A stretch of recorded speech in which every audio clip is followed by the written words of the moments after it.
تقریباً 1857 سے سلسلہ یہ جاری رہا۔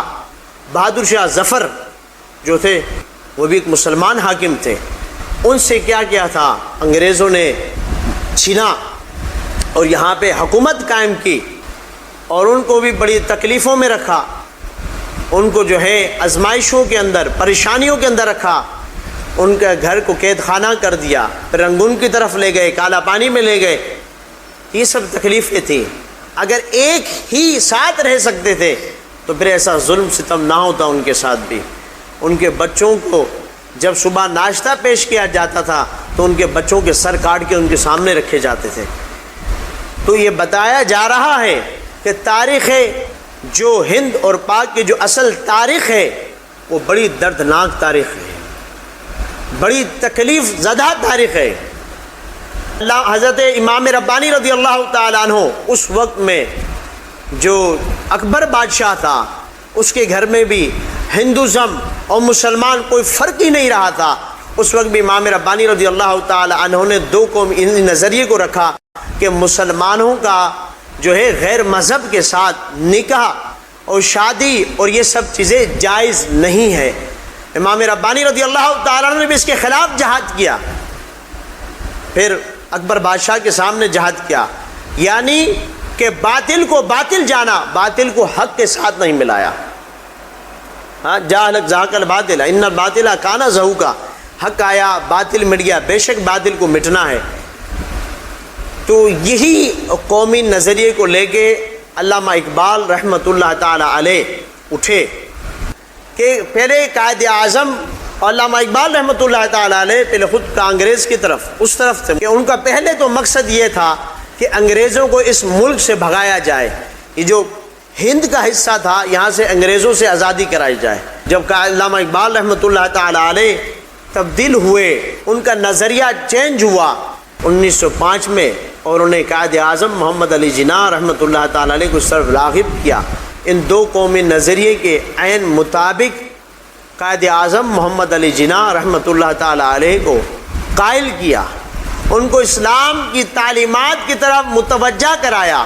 نبی کریم رؤوف رحیم صلی اللہ تعالی علیہ وسلم کی سنت، حضور علیہ الصلوۃ والسلام کا کردار، آقا دو جہاں صلی اللہ علیہ وسلم کو اسوۃ الحسنہ کی طرف علامہ اقبال رحمۃ اللہ تعالیٰ نے قائد اعظم محمد علی جناح کو ان تعلیمات کی طرف متوجہ کیا، اور انہوں نے اپنی شاعری کے ذریعے، اپنے پیغام کے ذریعے اسلام کو آیا کیا۔ علامہ اقبال رحمۃ اللہ تعالیٰ علیہ نے، قائد اعظم محمد علی جناح رحمۃ اللہ تعالیٰ علیہ نے جو ہے ایک مسلمانوں کا الگ ملک بنانے کی پھر انہوں نے جد و جہد کی، کوششیں کی، اور جو ہے یہ وہ تاریخ ہے کہ اس میں 10 سے 18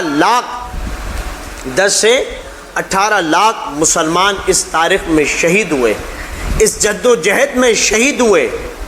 یہ صرف اتنے آسانی سے پاکستان وجود میں نہیں آیا، اور مسلمانوں پہ مختلف قسم کے ظلم ڈھائے گئے، یعنی کہ تاریخ میں تو یہ بھی آتا ہے کہ 10,000 سے زیادہ زائد عورتوں سے زیادتی کی گئی، ان کو تکلیفیں پہنچائی گئی، ان کو مارا گیا، قتل کیا گیا۔ غیر مذہب ہندو سکھ انہوں نے بے پناہ جبر کیا مسلمانوں کے اوپر۔ یہ دو قومی نظریہ اتنے آسانی کے ساتھ نہیں حاصل ہوا، یہ قربانیوں کے ساتھ حاصل ہوا ہے، اور کم و بیش 30,000 علماء، مشائخ، اس وقت کے محدثین، بڑے بڑے مفکرین، مفسرین، ان کو قتل کیا گیا۔ یہاں تک کہ اس وقت جو مسلمانوں کے حق میں حق کا کلمہ کہتا، اس کا سر توپ کے سامنے رکھا جاتا اور پھر توپ کے ذریعے اس کو اڑایا جاتا۔ آپ کو علم ہونا چاہیے کہ کچھ ایسے لبرل، سیکولر طبیعت کے لوگ ہوتے ہیں، بولتے نہیں کوئی یہ پاکستان جدا کیا گیا، اس کا فائدہ نہیں ہوا، اس کا مقصد کیا تھا، یہ کیوں جدا کیا گیا؟ تو یاد رکھیں اس کا مقصد ایک تھا کہ مسلمان صرف اور صرف اپنی عبادت میں نہیں بلکہ اپنے ملک کے اندر قانون رسالت مآب صلی اللہ تعالی وسلم کو داخل کریں۔ ان کے ملک کے اندر جو پاکستان آزاد کرنے کا مقصد یہ کیا تھا؟ ان کا مقصد یہ تھا کہ نبی کریم رؤوف رحیم صلی اللہ تعالی وسلم کی شریعت، رسول اللہ صلی اللہ علیہ وسلم کی تعلیمات کو ملک کے اندر نافذ کیا جائے۔ نہیں اگر اذان، نماز، قرآن، تو جو ہندوستان میں ابھی مسلمان ہیں کیا وہ نماز نہیں پڑھتے؟ کیا وہ اذان نہیں دیتے؟ کیا قرآن پاک کی تلاوت وہ نہیں کرتے؟ تکلیفیں ضرور آتی ہیں ان کے اوپر۔ بابری مسجد شہید ہوئی، بڑے بڑے مسائل کا سامنا ہوا، مسلمانوں کی عورتوں کی عزت کے اوپر حملہ ہوا۔ جو شدت پسند ہیں، جو نفرت کرنے والے ہیں، آج بھی مساجد کے اندر ظلم و ستم کرتے ہیں، پر حقیقتاً مقصد خالی نماز نہیں، خالی قرآن نہیں، خالی اذان نہیں، اصل مقصد کیا تھا کہ ایک ایسا ملک بنایا جائے جس کا مکمل نظام حضور سرکار دو عالم صلی اللہ تعالی وسلم کی تعلیمات کے مطابق بنایا جائے۔ یہ اصل مقصد تھا۔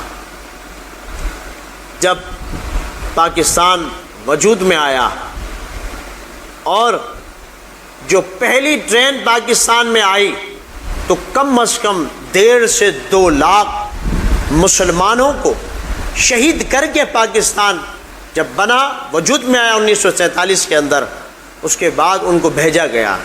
ٹرین کے اندر صرف چند بچے صرف جو تھے زندہ تھے، یا جو انجن کا ڈرائیور تھا صرف وہ زندہ تھا، اس کو بھی اس لیے زندہ چھوڑا تھا تاکہ پاکستان کی قوم کو، پاکستان کے حاکموں کو، قائد اعظم محمد علی جناح کو، وہاں کے مسلمانوں کو بتایا جائے کہ دیکھ لو ہم تمہارے ساتھ یہ کرتے ہیں۔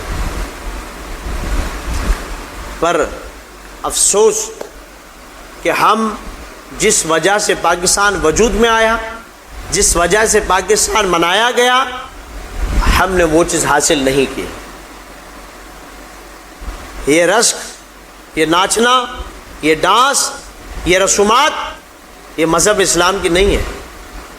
دو قومی نظریوں کا مقصد یہ تھا کہ اپنے آپ کو مضبوط کرو، محمد بن قاسم جیسے مجاہد بنو، صلاح الدین ایوبی جیسے مجاہد بنو، ان جیسا ایمان اپنے اندر قوت پیدا کرو۔ جیسے علامہ اقبال رحمۃ اللہ فرماتے ہیں نا کہ مومن ہے تو بے تیغ بھی لڑتا ہے سپاہی، اور کافر ہے تو شمشیر پہ کرتا ہے بھروسہ۔ یہ ساری شاعری جو اٹھائیں وہ کس کے لیے؟ اسلام کے لیے، ایمان کے لیے۔ علامہ اقبال رحمۃ اللہ تعالیٰ فرماتے ہیں نا، خود کو کر بلند اتنا کہ خدا تقدیر سے پہلے بندے سے پوچھے بتا تیری رضا کیا ہے۔ یعنی علامہ اقبال رحمۃ اللہ تعالیٰ علیہ سبق دے رہے ہیں اس قوم کو کہ خود کو اتنا بلند کر رب کی بارگاہ میں، عبادت سے، ریاضت سے، پرہیزگاری سے، ایمان سے، تقوی سے، قرآن کی تعلیمات سے، سنت مصطفیٰ صلی اللہ علیہ وسلم، شریعت محمدی صلی اللہ علیہ وسلم سے، کہ اللہ رب العزت تیری رضا پوچھے کہ بتا تو کیا چاہتا ہے۔ یہی اسلام کا درس ہے، یہی اصل مقصد تھا قائد اعظم محمد علی جناح کا، علامہ اقبال رحمۃ اللہ تعالیٰ علیہ کا، کہ دو قومی نظریے اسی وجہ سے پیش کیے گئے تھے کہ ایسا نہیں ہے کہ ہم ان کی رسومات پہ عمل کریں۔ اگر ہندوازم کے اندر ناچا جا رہا ہے اور مسلمان بھی اگر ناچ رہا ہے تو پھر اس کے کیا فائدہ آزاد ہونے کا؟ ہاں، اگر وہ گانے بجانے میں لگے ہیں، مراشیوں والی حرکتیں کر رہے ہیں، عورتوں کو نچانا، اب تو معاذ اللہ اتنا ہوتا ہے کہ گھروں میں، عزیز و قریبوں میں، رشتہ داروں میں شادیاں ہو رہی ہیں، عورتیں ناچ رہی ہیں، بولے ہم بہت غیرت والے ہیں، ہم بہت غیرت رکھتے ہیں، ہم غیرت مند مسلمان ہیں، ہم غیرت مند پاکستانی ہیں۔ تو پہلے زمانے میں کیا ہوتا تھا؟ جو غیر مذاہب تھے ان کے گھر خوشیاں ہوتی تھیں، شادیاں ہوتی تھیں، رسومات ہوتی تھیں، عورتوں کو نچاتے تھے۔ آج بھی عورتیں نہ گھروں میں ناچ رہی، رسومات، ہندوازم، مہندی اور یہ سب چیزیں، یہ سب فلسفے ہندوؤں کے، یہ آپ کے گھروں میں ہو رہے ہیں، عورتیں ناچ رہی ہیں، پھر آپ غیرت مند مسلمان کہاں سے ہوئے؟ غیرت مند پاکستانی کہاں سے ہوئے؟ جو پاکستان کے لیے پہلا نعرہ جو اکثر لگایا گیا تھا، اصل نعرہ جو تھا وہ یہ تھا کہ پاکستان کا مطلب کیا؟ لا الہ الا اللہ، اور پاکستان کا مقصد کیا؟ محمد الرسول اللہ صلی اللہ علیہ وسلم۔ یہ اصل تھا پاکستان کا مطلب اور پاکستان کا مقصد، پاکستان کا وجود۔ یعنی محمد رسول اللہ صلی اللہ تعالی وسلم سے اس ملک کا وجود ہے، یعنی نبی کریم صلی اللہ علیہ وسلم کی تعلیمات کے مطابق اس ملک کا نظام بنایا جائے۔ جنہوں نے ملک دیا، جنہوں نے ملک کے لیے قربانیاں دی، ان کی تو نہ نام ہے نہ تصویر ہے، اور جنہوں نے ملک کھایا، ملک برباد کیا، ملک کے اندر دہشت گردی پھیلائی، ملک کے اندر عورتیں نچائیں، آج ہم ان کے نعرے لگاتے ہیں۔ یہ بھی تو نبی کریم صلی اللہ تعالی وسلم کا فرمان ہے، بھول گئے کہ حضور علیہ السلام نے فرمایا جو قوم جس کے مشابہ ہوگی وہ قوم محشر میں اس کے ساتھ اٹھایا جائے گی۔ اگر جس قوم کے گھروں کے اندر عورتیں ناچ رہی ہوں گی تو یاد رکھیں کہ پھر وہ ہندوؤں کے ساتھ، عیسائیوں کے ساتھ اٹھائے جائیں گے۔ آپ کا نماز پڑھنا، آپ کا قرآن پڑھنا، آپ کا ذکر کرنا، آپ کی تعلیمات کرنا کسی کام کی نہیں۔ کہ پاکستان کا اصل معنی اگر دیکھیں عربی میں جائیں، پاکستان یعنی پاک اگر اس کو عربی میں کنورٹ کریں تو طیبہ بنتا ہے۔ کیا بنتا ہے؟ طیب معنی پاک۔ ستان جو ہے اس کے معنی اگر اس کو عربی میں کنورٹ کر دیں تو مدینہ المنورہ بن جاتا ہے۔ مدینہ طیب یعنی پاکستان کے اصل معنی مدینہ طیب کے اگر عربی میں کہیں، اور اس ملک کو کوئی گالی دے، اس ملک سے بے وفائی کرے، اس ملک کے لیے بکواس کرے، تو آپ سوچیں پھر یہ کہاں سے کہاں بات چلے جائے گی۔ اور جس طرح آقا دو جہاں صلی اللہ علیہ وسلم کا فرمان رہا اس ملک کے لیے، اللہ تعالیٰ اس کو قائم دائم رکھے۔ اور آقا دو جہاں صلی اللہ تعالی وسلم نے بلکہ اس طرف یہاں پہ اس رخ فرما کر، پہلے پورا جیسے ہند تھا، حضور علیہ السلام نے یہاں پہ سینہ مبارک کھول کے حضور یہاں پہ دعا فرماتے تھے۔ یہ وہی جگہ ہے کہ جہاں سے جو ہے غزوہ ہند بھی ہوگی، جو پاکستان غزوہ ہند کا حصہ ہے۔